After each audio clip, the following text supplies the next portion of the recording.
Warning, this video or audio may contain graphic images, verbal descriptions of death, self-harm. It may trigger or offend some viewers or listeners. You have been warned. Please do not report the video. This is meant for entertainment purposes only. All images herein are confirmed to be fake and are for dramatic effect only. So enjoy, and thanks for not being a douche. Love, Seb. What's up, everybody, and welcome back to the show. I'm Sebastian Volkov, your god of horror. And today we're getting into one of the most famous true crime stories from Thailand.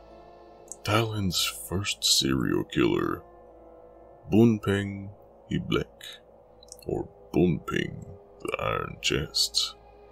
One day over a century ago, near the Chao Phraya River in the Phnom Thapsuri province, some villagers come across a large iron chest that had been washed ashore. It looked expensive, and so they were curious to see what was inside, because they imagined they might find some lost treasure. Lost by a wealthy family. They immediately opened the chest. Unfortunately for the people who opened the chest, it wasn't treasure inside. It was the body of a young woman. Panicked and terrified, they immediately called for the police. The body was wrapped in a mosquito net, and bricks filled the chest to help it sink. Considering how old this crime was, it was unlikely the police would find such a killer with so little evidence. A description of the body was spread around the area in the form of a newsletter, with the police hoping they would soon receive word from the victim's family, or anyone who could possibly know who she was. It was the very next day when a woman whose daughter had been missing for several days came forward and identified the body as her daughter by the name of Prick. She was only 20 years old. Prick's mother told police that her daughter had married a very wealthy man, and that she, the victim, had just received a letter from a man claiming to have found a gold necklace belonging to Prick and wanted to return it to her. Prick set out to meet this man and sadly never returned, and her mother told authorities that she believed her daughter went to meet a man named Boonpeng. She had been married to a wealthy man, but her husband never gave her any attention, so she began having an affair with this Boonpeng fellow. This made finding Boonpeng the only hope the police had of finding the truth. It also made Boonpeng their #1 suspect. While there existed no actual evidence of Boonpeng's guilt without a witness, but they found one. A local rickshaw driver stated that Boonpeng had hired him to drive the iron box to the river and dump it, and so he did. Boonpeng himself was born in what is currently part of the Nakhon Phanom province, and he was a man of half Thai and half Chinese birth, having moved to Bangkok when he was only 5 years old after being adopted by an elderly couple. As Boonpeng grew up, he was considered a very handsome, well-spoken man, brimming with charm. Although he was considered a lady killer, he was extremely lazy, refused to get a job, and wouldn't help his adoptive grandparents. His real interests were focused towards the occult, black magic, superstitions, and making potions, especially love potions. Boonpeng actually was guided in the dark arts by an old undertaker who resided in a temple close to Boonpeng's grandparents' house. After graduating from his studies with the undertaker, Boonpeng was banished from his grandparents' home, believing him to be evil for learning such wicked things. With this, Boonpeng moved to Banglampu in downtown Bangkok and used his education to earn a living. This may seem like an odd jump, but the now 20-year-old Boonpeng became an ordained monk and moved once more to the Wat Puchorn.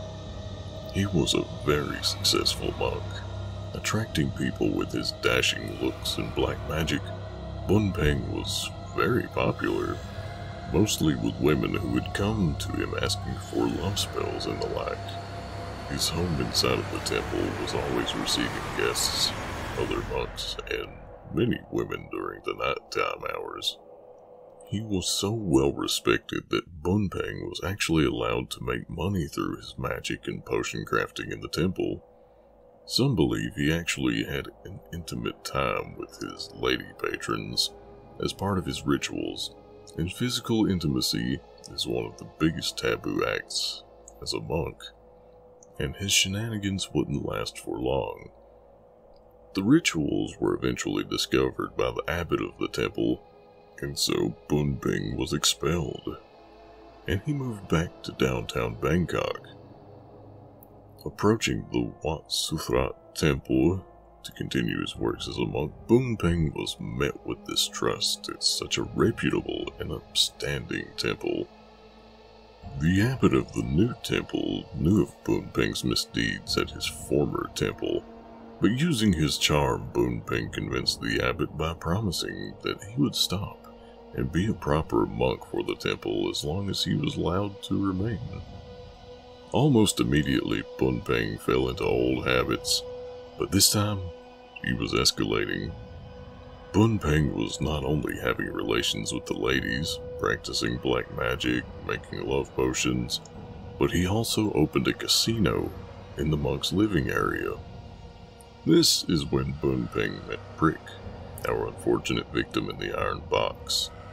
Prick sought out Boonpeng so that she could acquire a love potion, so her husband would actually show an interest in her again. But instead, she became Boonpeng's lover, and was soon with child.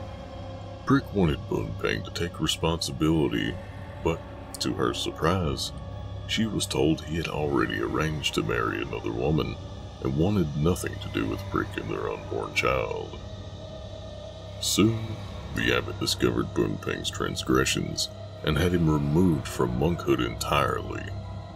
It wasn't a big deal at this point to Boonpeng though, because through all of his casino and black magic works, Boonpeng had become quite wealthy, and was soon to be married anyway. Boonpeng's betrothed was very fortunate, although undoubtedly embarrassing and quite shameful. He was arrested at their wedding ceremony for the murder of Prick. Boonpeng, being the conceited fellow that he was, confessed to killing Prick and told the police that she wasn't the only victim.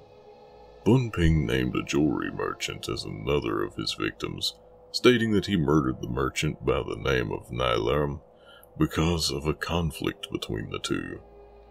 Boonpeng had placed the merchant's body into an iron chest and sunk it into the river in the same way as Prick. It's believed that Boonpeng murdered at least 5 others in the same manner, most of which were lovers that Boonpeng had grown tired of, and for others, just as simple reasons as the merchant. Not only was Boonpeng Thailand's first serial killer, but he was also the very last person publicly beheaded in Thailand. After his execution, Boonpeng was buried in Wat Pasi near the Sensab Canal, and a shrine was erected in this spot to calm his spirit. The shrine still exists to this day, and it's believed that through the passage of time, Boonpeng's spirit had become pure, and he's now referred to as Uncle Boonpeng, and, in my opinion, very oddly respected by the locals. A serial killer in life that practically became a saint in his death in some odd way. A very twisted fate for such a man, at least to some of us. So what did you think of the story of Boonpeng, the Iron Chest Killer? Let me know. And don't forget to check out the rest of our content in our little journey through the horror of Thailand. We'll see you again very soon. Bye-bye.